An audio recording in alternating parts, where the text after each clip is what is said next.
John is filmed before a live studio audience.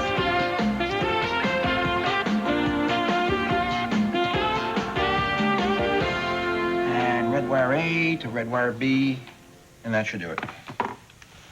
Red wire A, red wire B. And that does it. There you go. Yeah, okay, I'm coming. I said I'm coming. I said I'm coming. I heard you. Don't tell me. You were fixing the doorbell. I was fixing the doorbell. Couldn't hear it before. Yes, well, nice job. Yeah, just needs a little fine-tuning. Yeah.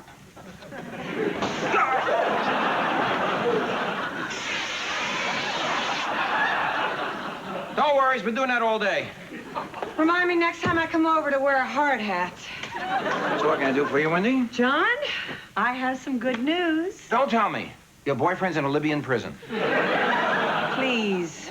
What? I am seriously considering putting the house up for sale. Really? Well, that's great news. I can use the extra money. This is the best news I've heard from you in a long time, which really has me worried. What do you mean? Well, I seem to remember this irritating habit you have of giving me a little bit of good news just before hitting me with the major bad news. Oh, when did I ever do that? Well, how about the time you called me and told me you were going to file for divorce? I think you started that conversation with John. The garage called. Your floor mats are in. I only do that because if I come right out and tell you the bad news, I'm afraid you're going to get upset. For instance, if I walked in here and told you that Mike and I were thinking of taking your son and moving, what would you do? Well, that would depend on where you were thinking of moving. Well, nothing's been decided yet, but we're thinking about moving out of town. I mean, Jersey? Connecticut? Like that. Texas. Texas? You gotta be kidding me. John, now please. No, that's out of the question. You're not taking Matthew to Texas. No, sir. John, Mike has been offered a terrific coaching position at this private school in Dallas. I don't care if they're making him a Dallas Cowboy cheerleader. You're not taking Matthew out of here. Nowhere. Period. John, I don't see why we can't sit down and talk about this. Because we have nothing to talk about. Just because you don't think that I know anything... Did you hear me? I said we have absolutely nothing to talk about. Now, Wendy, don't make me say something I'm going to regret. Now, don't make me get lawyers involved here. You know what happened the last time we did this? Yes, John, I do. That's right. You got the house, you got the car, you got the bank account. So why don't we just sit down and talk about this?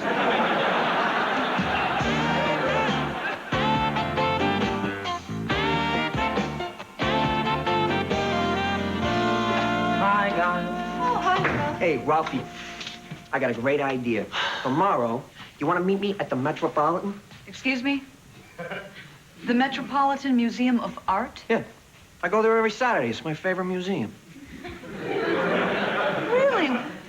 Well, why is that? Well, you know that Cézanne exhibit? Oh, yes. Yeah. Well, right next to that is this great staircase. And this being miniskirt season, on a clear day, you can see forever. You're a pig. Yeah, well, I may not know much about art, but I know what I like. So what do you say, Ralphie?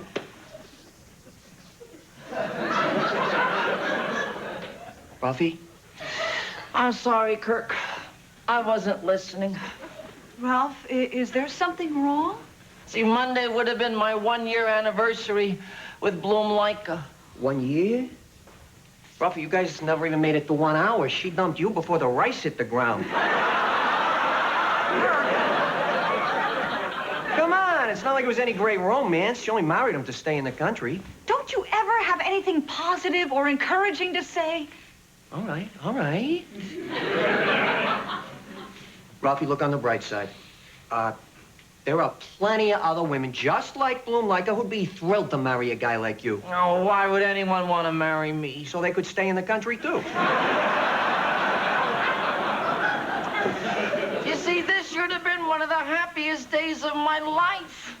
And instead, all I have left to hold on to is my wedding album. Ralph, I don't understand. You were only married for 10 minutes, and you have a wedding album? Well, it's not really an album. The photographer managed to get one picture of her as she was running out the side door. It's a little blurry, isn't it? Yeah, she surprised him. Photographer said he never saw a woman that size move that fast. Damn! There! Hi, everyone. I just came from my lawyer's.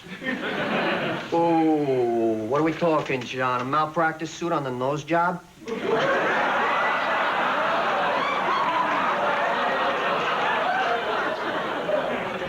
Very funny, Kirk. Very funny. John, is anything wrong? You bet there is. My ex-wife is thinking of taking my son and moving to Texas. Texas! Can you believe this? Well, a surprising percentage of the population is moving to Sunbelt states. What did your lawyer say? Well, there's basically not much that I can do, short of a court battle, which is almost impossible to win. This is a nightmare. What do I have to do? Kidnap my own son? John, I'm really sorry. Well, there's got to be something I could do. How about moving to Texas? Great idea. I'll just uproot myself, throw away 20 years of building a career, friendships, and a home, and move to Texas. Now, why didn't I think of that? Well, sometimes you have to be removed from a situation to be objective. I'm sorry I snapped, Ralph. But I can't move there. I mean, Texas, of all places, Texas? I dated a man from Texas once. You know the expression, everything's big in Texas? Well, he was the exception.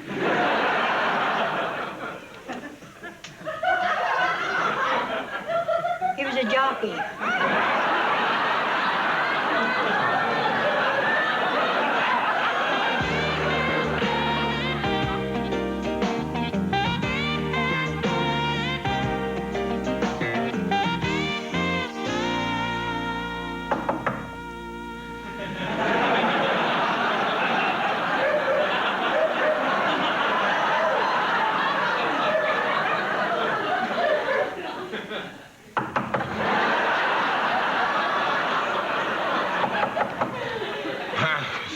Hey, just a minute. I'm coming. Hi, Daddy. Well, hi, Matthew. Hello, John. Hello, Wendy.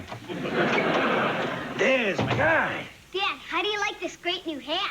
Well, you look like a real cowboy. Real Texas cowboy. John, I have some good news and some bad news. The good news is I'm not going to preface the bad news with any good news. Very thoughtful of you. I take it I already know the bad news, huh? I'm sorry, John, but Mike accepted the offer. So when is this supposed to happen? Well, as soon as possible. They'd like us there right away.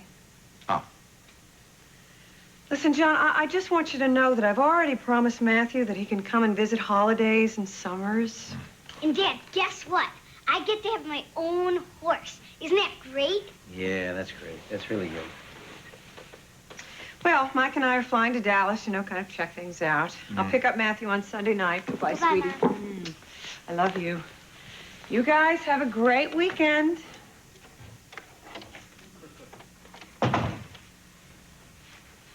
So, partner? You going to Texas, huh? Yeah. Uncle Mike says he's gonna take me hunting. Well, that sounds like fun. He said there's nothing better than eating something you've killed with your own hands. Good old Uncle Mike. Hey, listen.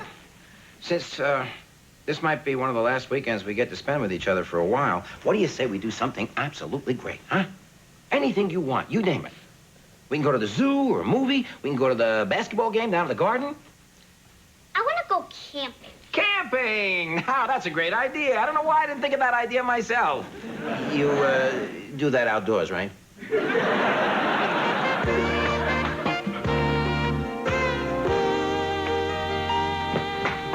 on, Dad.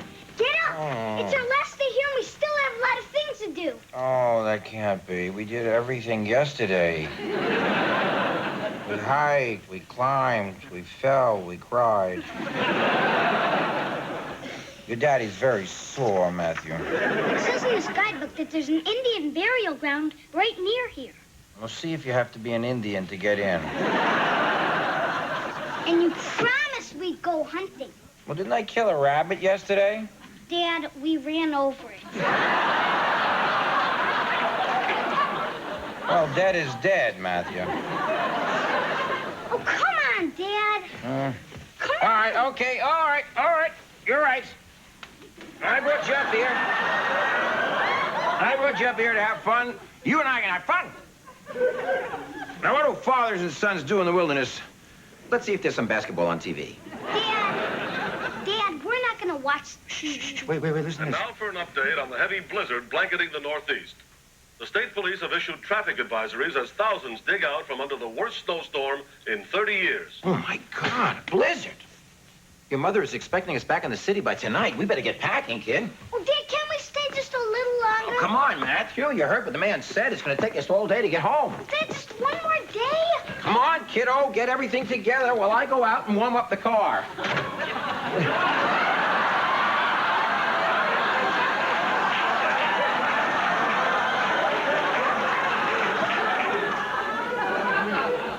Well, maybe one more day.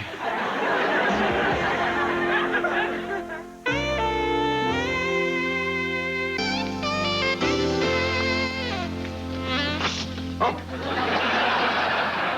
Now, don't panic. Just be calm, Matthew. There's no reason to panic. Help is just a phone call away, and we do have a phone, so what more can you ask for? Dial tone would be nice. Hello.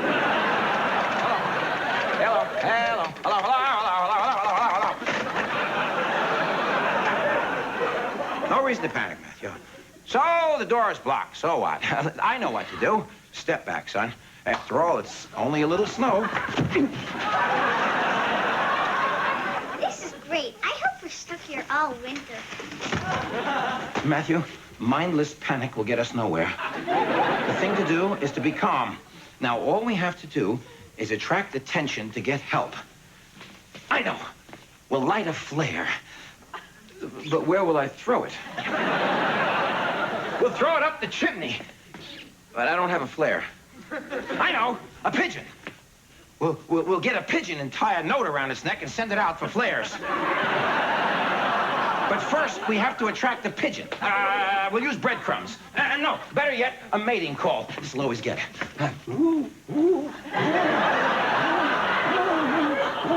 Dad, What? you're panicking. No, that's not panicking. This is panicking. Dad, don't make me slap you.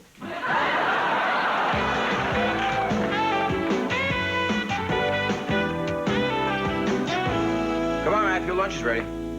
That's all we've had for 3 days, SpaghettiOs. Yeah, well, this is different. I prepared it a whole new way. This is Cajun SpaghettiOs. What does that mean? I burned them.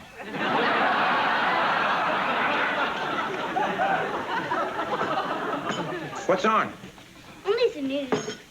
Oh, Wait, there's a movie on Channel 11. great. What is it? It's called Survive. Let's see. Survive. In order to survive, a group of snowbound travelers resort to cannibalism. Let's watch the news. Maybe there's a weather report on, and we can find out when all this snow's gonna melt. Dad? Yeah? What's Texas like? Local politicians were unavailable for comment. What's Texas like? Well, it's terrific. And you know something? I think you're gonna like it. It's warm. I mean, you're gonna have your own horse, right? And besides, I'm gonna get to see you every chance I get. Dad? Yeah.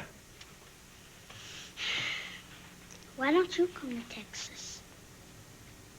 Well, you know, Matt, Texas is gonna be terrific for you, but for me, it's just not my place. Listen, I'm not gonna pretend this is a great situation. But sometimes you have to make the best of situations that aren't really great. You know what I'm trying to say? Yeah. Hey, you gonna be okay? Yeah. How about you? Me? You know something? I sure could use a hug right now. Oh, kiddo, I love you. You know that? I love you. Me too. Mm. Dad, What is it, son? you're on TV. What? Your picture's on the news.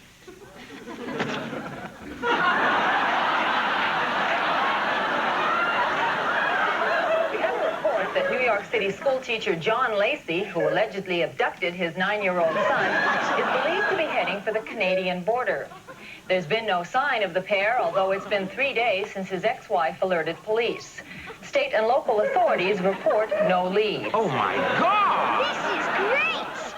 We have a reporter out in the field. Stan Peters has more on this breaking story. I'm standing in the hallway of the Regal Park Community Center, just outside the classroom where John Lacey attended a weekly divorce group. Earlier, I spoke with several group members about the man who has become the target of a statewide manhunt. I can't believe John would do anything like this. I mean, it's just not like him. And I know him very well. Well, I didn't mean to imply that there was anything special between me and John. I mean, it was just that one night. Did I mention that he was pretty upset? All I can say is I'm speechless. Can you elaborate? Yeah, it means I'm physically unable to speak. Did John Lacey say anything that might indicate what he was planning to do? Absolutely, categorically not. Other than, what do I have to do? Kidnap my own son? Oh, thank you, Ralph. I was involved in a kidnapping once. A brutal bunch. A gang of ex-convicts who hadn't been with a woman in years. Then, when the novelty wore off, I let them go.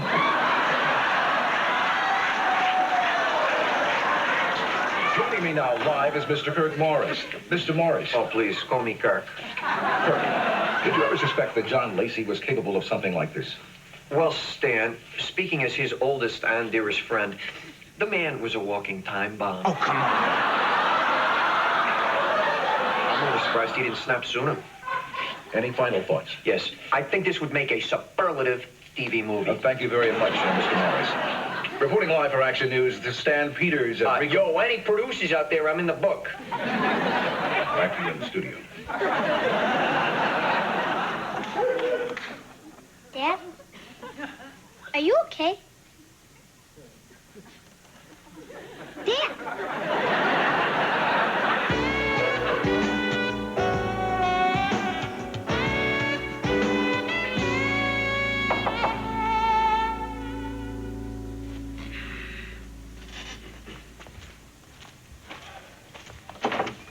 Before you say anything, let me just express my sincerest regrets about my comments to the media. I'm deeply ashamed of my conduct, John. Not only was I insensitive, but I was crass and opportunistic. And, John, I want to just put this whole sordid affair behind us as much as I'm sure you do. Fine, Kirk. But I can't. Excuse me? I hold in my hand the contract for a proposed television movie. Kirk Morris presents the John Lacey story? It can't miss. A father torn between his desperate love for his only son and his unequivocal respect for the letter of the law. A man who seeks shelter in a sorority house that is being stalked by a satanic cult. No. Desperately and unequivocally, no. Not in a million years. Hello, John. Hello, Wendy. Oh, I sense that I should leave so that you two can talk privately. Yes, thank you, Kirk. But I can't. A contract for the Wendy Lacey story. A courageous woman battles a conniving ex-husband. Ow! Oh, and I think I can get Farrah Fawcett. Now! We'll do lunch. John, this won't take long. I just have a few things to tell you. Look, Wendy, I've really had a rough day. I know. First of all, I want to apologize. I think I overreacted. You think you overreacted. I'm sorry. I'm sorry you were the target of a statewide manhunt. I'm sorry you were handcuffed and arrested. And I'm sorry you were strip searched, deloused, and thrown in jail over it. Hey, anyway, I'm sure it all sounds much worse than it really was. Wendy, I was awakened in the middle of the night by the sound of a man singing, "John, you is my woman now."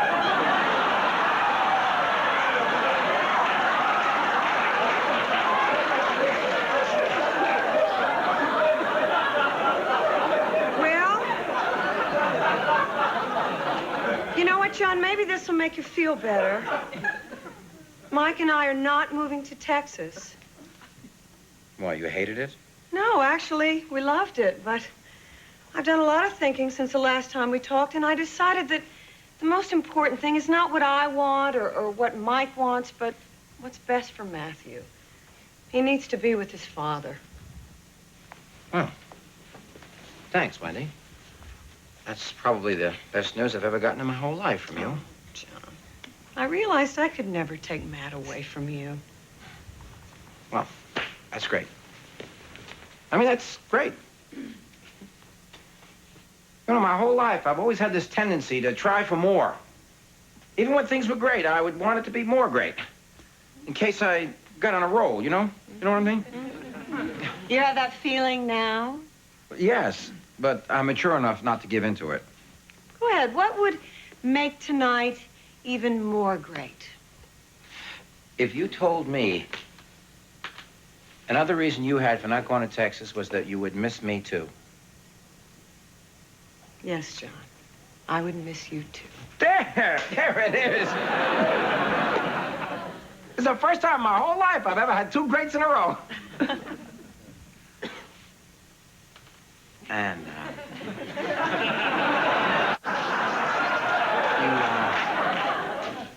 you know what would really put this thing over the top? Good night, John.